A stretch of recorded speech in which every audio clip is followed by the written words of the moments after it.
जीवन तो बहुत समय देखाए, बहुत प्रकार देखई थाए।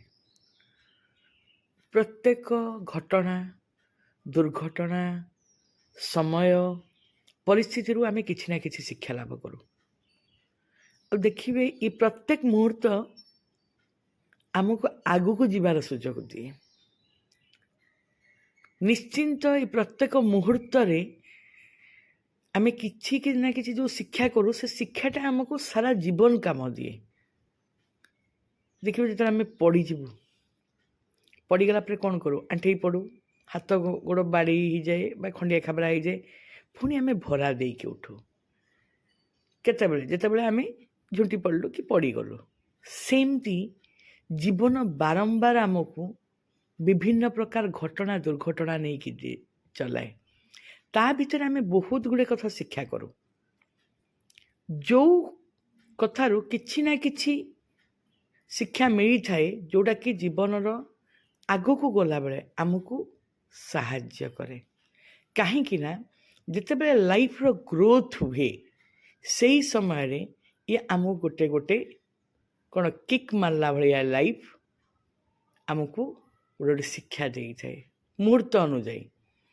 तो प्रत्येक मुहूर्त रे कौन करे, ये आमको आहरी दृढ़ कर दिए, निजको निजे बहुत सबल कर दिए जे हाँ तू उठी पारिबु, तू चली पारिबु, तू कर्म करि पारिबु, तू आउ एते आत्महरा विवश ही बसी पड़ना, तू बसिबा पई नुह, तू उठिबु, तू चलिबु। ए शिक्षा हमको प्रत्येक मुहूर्त दिए।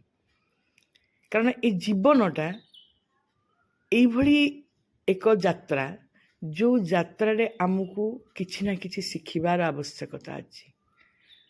कारण समस्ते ज्ञानी नहु, आम समस्ते विद्वान नहु। प्रत्येक मुहूर्त रे किए ना किए आमर गुरु ही चलचंती, आमको शिक्षा दौचंती। आ से शिक्षा आमको नबाकू पड़िबो।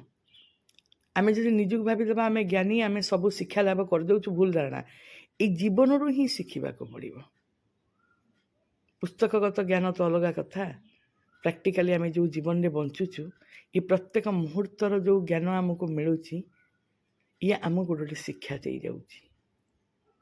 आ ये जीवन शिक्षा को उपलब्धि करी आमको आमर उन्नति करिवार अछि। कहीं ना देखिए जितेबाला गोटे पिला न कांदी थिबो, ता माँ भी ताकू ता क्षीर दिए नहीं। तो जेपर्यंत आमे विकल हेइनु कोनोसी कार्य पाई, विकल हेइनु कोनोसी प्राप्ति पाई, विकल हेइनु कोनोसी कार्य करिकी तार सफलता पाइबा पाई, से पर्यंत आमे किछि पाई परिबा नाही। कोनोसी जर्नी एते आपणकर सुरखुरिया नुह, निश्चिंत आपनको लड़िबा पड़िबो। आ जेतेबेले आपण लड़िबे